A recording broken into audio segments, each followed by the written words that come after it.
This is the English service of Radio Algeria International. It's time for the news. The President of the Republic, Mr. Abdelmadjid Tebboune, and his Sierra Leonean counterpart, Julius Maada Bio, have instructed their respective ministers of foreign affairs to begin preparations for the opening of embassies in Freetown and Algiers as soon as possible. Algeria has expressed its firm condemnation of the double terrorist attack perpetrated in the province of Kerman in southern Iran, which left dozens dead and injured, affirming its solidarity with the Iranian government and people. And the Commissioner General of the United Nations Relief and Works Agency for Palestine Refugees, UNRWA, Felipe Lazzarini, has said that the situation in the Gaza Strip is moving forward or towards famine, calling for a ceasefire in the war-torn territory.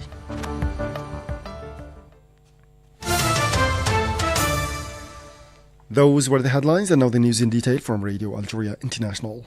First, the President of the Republic, Mr. Abdelmadjid Tebboune, and his Sierra Leonean counterpart, Julius Maada Bio, have instructed their respective ministers of foreign affairs to begin preparations for the opening of embassies in Freetown and Algiers as soon as possible, as part of their shared commitment to strengthening relations of brotherhood, solidarity, and cooperation between Algeria and Sierra Leone, insisting on the Sahrawi people's right to self-determination. Said Boughazi has more details in this report. On the occasion of the visit to Algeria of the President of the Republic of Sierra Leone, Julius Maada Bio, the leaders of the two countries examined the state of bilateral cooperation relations at all levels, underlining their firm and shared desire to further strengthen established cooperation ties in order to diversify and consolidate them further. On the economic front, the two presidents agreed on the importance of deepening economic and trade relations, exchanging expertise, building capacities, and seizing the opportunities offered by the economies of the two countries in various sectors of common interest. With regard to military and security cooperation, the two presidents expressed their desire to strengthen this cooperation in order to meet common security challenges and confront the multiple threats to regional security. The two presidents instructed their foreign ministers to set objectives as soon as possible for the reactivation of bilateral cooperation mechanisms, in particular the Joint Commission and political consultations. On the questions of Western Sahara, the presidents of the two countries stressed the imperative need for the parties to the conflict to resume negotiations under the aegis of the UN Secretary General in order to achieve a just and lasting political solution that will enable the people of Western Sahara to enjoy their right to self-determination in line with the relevant Security Council resolutions and the objectives and principles set out in the United Nations Charter and the Constructive Act of the African Union. They also reaffirmed their support for the efforts of the UN Secretary General and his personal envoy to achieve a just and lasting political settlement to this conflict. With regard to the Palestinian question, the two presidents affirmed their unwavering support for the inalienable right of the Palestinian people to self-determination and for a just and lasting solution to the Israeli-Palestinian conflict, which would recognize the legitimate right of the Palestinian people to the establishment of their independent state on the basis of the 1967 borders, with El-Quds as its capital, within the framework of the two-state solution. At regional, continental, and international level, the two presidents welcomed the convergence of the positions and analyses of the two countries on the main regional and international issues of common interest, underlining their support for the principles of the United Nations Charter and the Constructive Act of the African Union. And Algeria has expressed its firm condemnation of the double terrorist attack perpetrated in the province of Kerman in southern Iran, which left dozens dead and injured, affirming its solidarity with the Iranian government and people, said a press release from the Ministry of Foreign Affairs and the national community abroad. In the face of this painful tragedy, the same source added that Algeria affirms its full solidarity with the government and people of the Islamic Republic of Iran and expresses its condolences to the families of the victims and its wishes for a speedy recovery to the injured. The United Nations Security Council has condemned the attack in Iran that killed at least 84 people on Wednesday. The members of the Security Council stressed the need to hold the perpetrators, organizers, financiers, and sponsors of these reprehensible acts of terrorism accountable and to bring them to justice, the Security Council said in a statement. The number of Palestinian martyrs due to Zionist strikes on the Gaza Strip has risen to 22,438 since the beginning of the aggression on October 7, the Palestinian news agency Wafa reported on Thursday, citing a Palestinian health source. According to the same source, 125 Palestinians have been martyred and 318 others wounded by the Zionist occupation army over the last 24 hours. These figures bring the total number of martyrs to 22,438.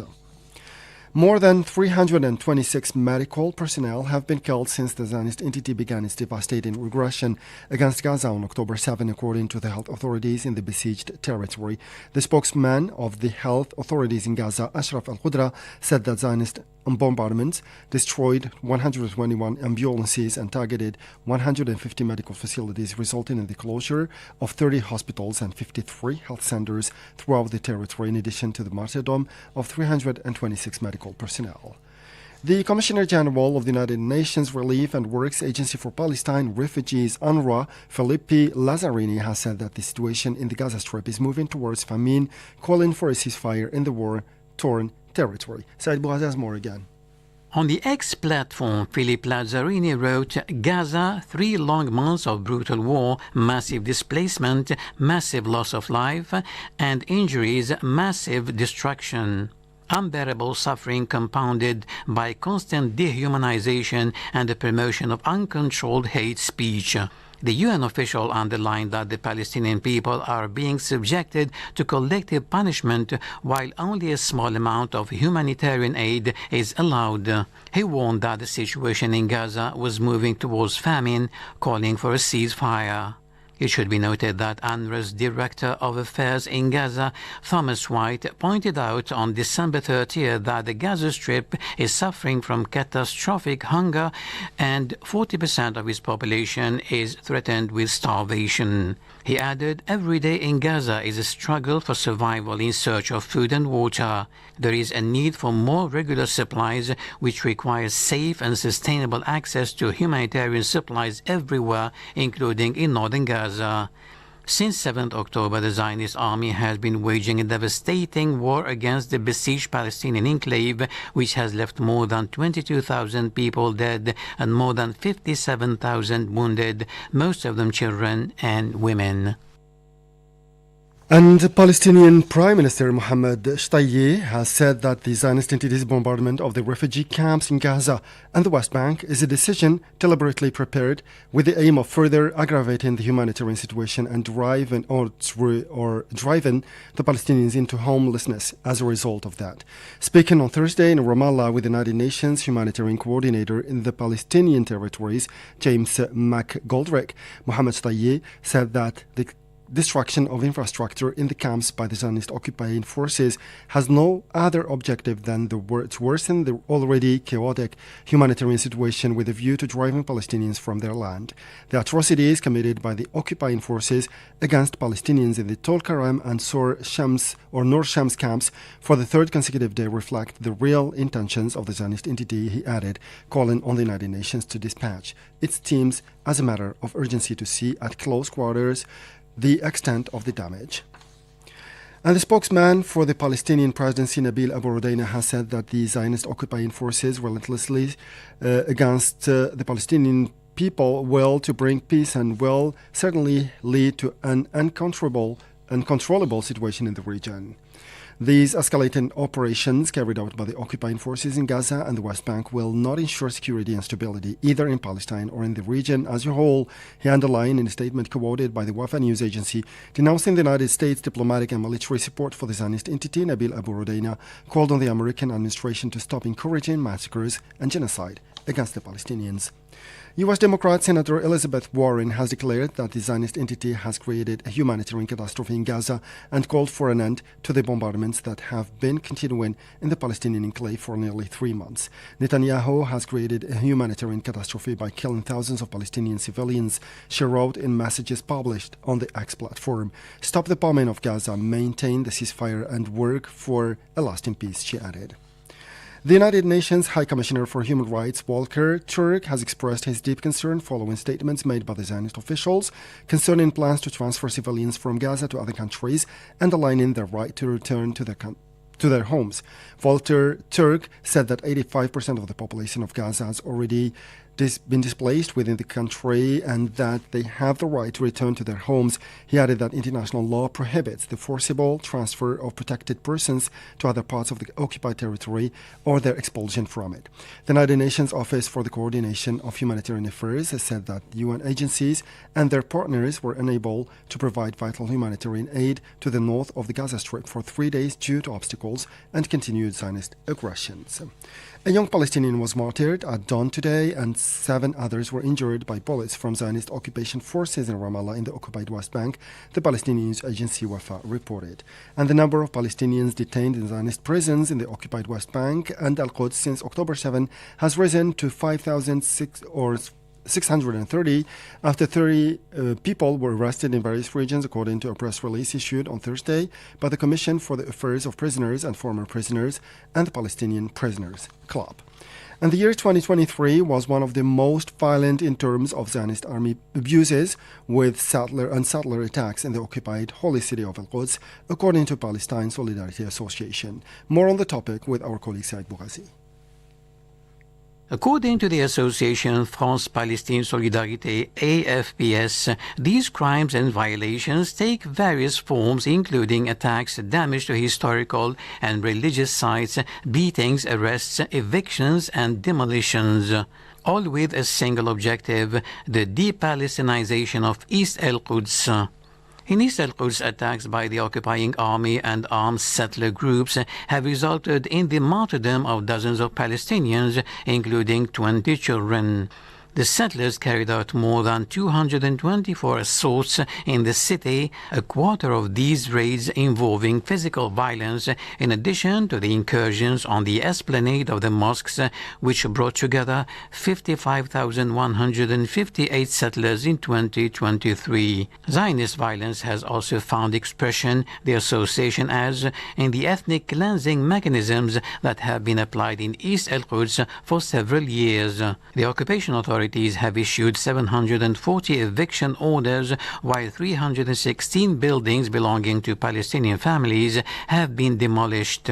The association France-Palestine Solidarité also points out that the Zionist administration has approved 29 new settlement projects in the Holy City and surrounding areas.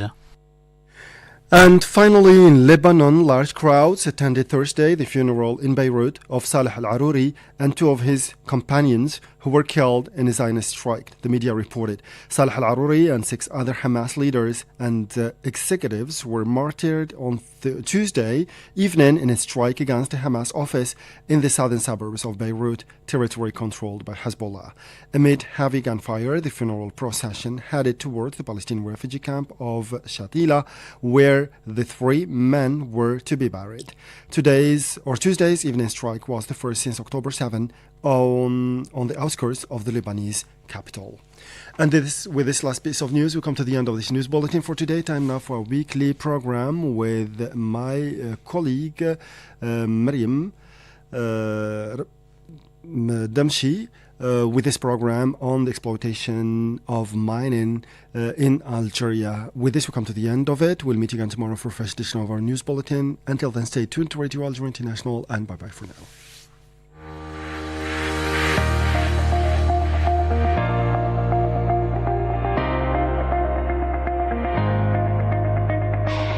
The mining sector in Algeria, which has been underexploited for several decades, has witnessed in 2023 a genuine revival of its activities thanks to the decision of launching mega projects as part of a global vision based on strengthening the contribution of mineral resources to the diversification of the national economy and the support to manufacturing industries and agriculture, in line with the guidelines of the President of the Republic, Mr. Abdelmajid Tebboune, aimed at putting the mining sector among the state's priority sectors. Indeed, 2023 is the year of the mining sector by excellence, given the dynamics which have marked the sector, in particular through the launch of iron ore processing operations from the strategic deposit for Gharj Bilet, located in the southern province of Tindouf, one of the largest in the world and one of the most important national investments in the field of mining since independence. In this context, the state is focusing its efforts on the valorization of unexploited underground resources, one of the main axes of the strategy of diversification of the national economy, as part of the action plan for the period 2020 to 2024, with the aim of reviving the sector to contribute more effectively to national development. The visit by the President of the Republic to Gharj Bilet deposit, the first of its kind for an Algerian president since independence, constituted the effective starting point of this important project, an opportunity to emphasize the need to renounce to export of raw materials, particularly mining, with a view to creating added value in the national mining industry, which was strengthened this year by the launch of the zinc and lead deposit in Oued Amizour in the province of Béjaïa, in parallel with the clear progress recorded in the integrated phosphate project, which covers 4 provinces in the east of the country.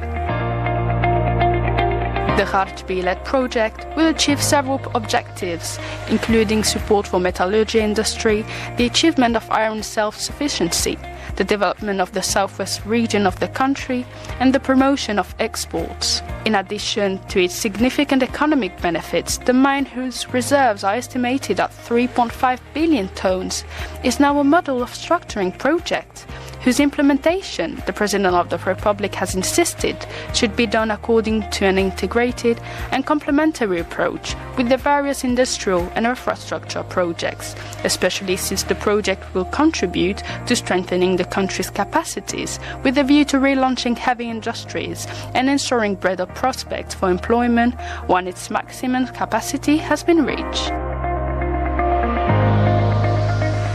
From 2022 to 2025, 2 to 3 million tons of iron ore per year will be extracted. Then its capacity will increase as from 2026 to 50 million tons per year, in parallel to the implementation service of the Gharj Bilet Béchar mining railway line, which stretches over 950 km distance. As part of the same approach for the development of the Gharj Bilet mine, the latter will be reinforced by the steel complex in the province of Béchar, the completion of which is planned in 2026 with an investment of $1 billion. Mine development and exploitation activities are able to create national economic dynamics, contribute to development of the mining sector as a whole, accelerate the path of diversification of the national economy, and promote non-hydrocarbon exports. The operation of the mine will be supervised by the National Iron and Steel Company Ferral in partnership with the Chinese consortium CMH. With a budget of approximately $7 billion, the integrated phosphate project in the east of the country is processing as a 3D pass as part of the partnership agreement between ASMIDO and the industrial group Managem El Jazair Menel on the one hand, and the 2 Chinese companies, Wuhan and Tianan, on the other hand. This is a mega project, which includes the development and exploitation of the phosphate deposit in Beled El Hadba, in Tabessa, the chemical transformation of phosphates in Oued Kibirit in Souk Ahras, the production of fertilizers in Hajar Sud, in the Wilaya of Skikda, as well as the dedicated port facilities at the port of Annaba. The project will allow Algeria to become one of the main fertilizer producing and exporting countries with an annual production of more than 6 million tons of phosphate products. Given the importance of this integrated project for the development of the country, the construction of mining railway lines has been planned with a view to transporting the extracted raw materials on 4 sections with a total length of approximately 300 kilometers. Among the major projects on which Algeria is betting, the zinc and the lead deposit of Tala Hamza in the municipalities of Tala Hamza and Oued Amizour in the province of Béjaïa, the foundation stone of which was laid last November. This new mining project, whose operation will begin in 2 years, will strengthen and increase the country's mining capacities and create added value in order to support the diversification of the national economy while taking into account the environmental aspect and sustainable development objectives, in addition to the creation of thousands of direct and indirect jobs. At the legal level, the mining sector will be consolidated by a new law, the preliminary draft of which was recently presented in a new version during the government meeting. The draft law aims to create a legal environment conducive and favorable of the development of the mining industry and an incentive framework for investors, in addition to promoting technology transfer. The result for an Algerian-Australian partnership, this zinc and lead deposit support project, aims to exploit and deposit containing a reserve of 34 million tonnes with the extraction of 2 million tonnes of raw minerals per year to produce 170,000 tonnes of zinc concentrate and 30,000 tonnes of lead concentrate. To find out more about the projects, let's listen to this interview conducted with the Director General of WMZ Company, which is the Algerian-Australian joint venture, in charge of managing the project, Mrs. Mariam Touati. Tel Hamza Wad Amizur Zinc and Lead Project is a high-grade zinc and lead project located within the Wad Amizur lease area in the province of Bijaya in eastern Algeria. The project has been granted the status of public utility on account of its importance for the Algerian economy and its development. As a matter of fact, the Minister of Energy and Mines, Mohamed Arqab, indicated that the zinc-lead deposit of Tel Hamza Wad Amizur represented one of the world's largest reserves of these strategic metals, whose exploitation will boost economic growth in Algeria. We have the honor to host the Director General of Western Mediterranean Zinc, WMZ, which is the joint venture in charge of managing the project, Ms. Mariam Touati.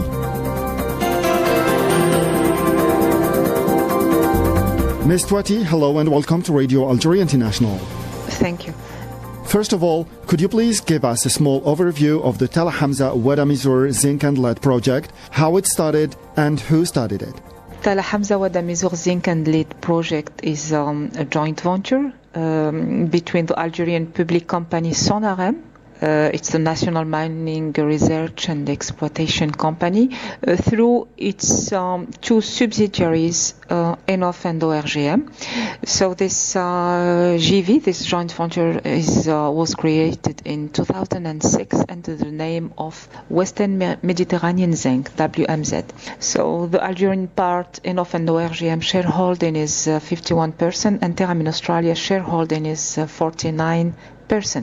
The main objectives of the joint venture is the evaluation of the Tel Hamza Amizur zinc and lead deposit reserves, exploration of the surrounding area of the deposit, carrying out the technical and economical feasibility study, and finally, operation of the deposit. The Ministry of Energy and Mines has recently affirmed that all technical and financial conditions have been met for the effective launch of the project. When will the project kick off officially? Yes, actually a detailed feasibility study was carried out by internationally renowned offices, including several technical aspects like the exploitation, processing, environmental and impact, as well as the economic study. So all necessary studies have been completed and validated by the competent authorities to assess the impact of the deposit exploitation, which allows us to launch the project before the end of the year, inshallah. The instruction of launching the project as soon as possible was given by the President of the Republic, Mr. Abdelmajid Tebboune, during a Council of Ministers meeting. This is evidence of the importance the President personally grants to this mine. In your opinion, how will the project contribute to developing the region and enhancing Algeria's economy in general? Yes, so it was actually the subject of the national conference held on October 7 of this year at the University of Béjaïa under the topic of the rarefaction of mineral resources and positioning of Algeria, also the role of the zinc lead deposit of Tall Hamza with Amizur. So the increased global demand for metals and associated products in many industrial sectors had led the rarefaction of some of them, making access to these metal a direct issue on international markets. Hence, certainly the need to put in place proactive solution in the field of research, prospecting and exploitation to ensure their availability and meet local demand while reinforce Algeria's share in the global market. So the zinc and lead mine project with its 53 million of tons of resources and exploitable reserves of 34 million tons for a production of 2 million tons per year meet this local need and yes, certainly reinforce the share of our country in the world market without forgetting, of course, the local advantages like the creation of more than 700 direct jobs and 4,000 indirect jobs for the benefits of the university graduates, vocational training centers, and also the young people in the region. The first feasibility study was based on a mining method known as the block caving method, but was soon replaced by another method which is more eco-friendly and which has less footprint on the mining lease and the environment. Could you please give us more details on this particular method? The first feasibility study was in fact based on a mining method block cave, the mass caving, but it was not quickly replaced as you mentioned, but it took 4 years from 2010 to 2014 to replace it by the backfill method, which required the redesign of all the feasibility study. So this operating method allows the extraction of ore in low resistance rock, which is the case of the rock in the area here, Tall Hamza and Amizur, and it consists of descending galleries to extract the ore which will be treated in the processing plant by a flotation system. Approximately 70% of the processing rejects from the plant will be used as a backfill inside the galleries, which makes the use of the tiling dam unnecessary. And the water coming from the mine is completely treated in the water treatment plant on inside the site of the mine, and this is what makes this method very protective for the environment. So, Ms. Touati, allow me to go back to a very important aspect, which is the aspect related to the impact on the environment. How is this aspect tackled in the feasibility study? What can we say to reassure the citizens of the region and Algerians as a whole? Yes, the environmental study were carried out by internationally renowned offices such as ATC William. So all the environmental aspects were carefully studied: hydrology of surface and groundwater, biodiversity, air quality, noise pollution, climate, soil and river sediments, water management plan, cultural and archaeological legacy, visual aesthetics. So, and also as I explained earlier for the extraction method, the back and fill, it's a very protective method for the environment. Ms. Touati, thank you very much indeed for this rich interview. I recall that you are the Director General of Western Mediterranean Zinc, WMZ, which is the joint venture in charge of managing the project in Algeria.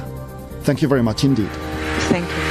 It's worth recalling that Algeria, through its new approach aimed at decreasing its dependence on hydrocarbons, is endeavoring to valorize all the resources that the country abounds, which including mineral resources and agricultural products.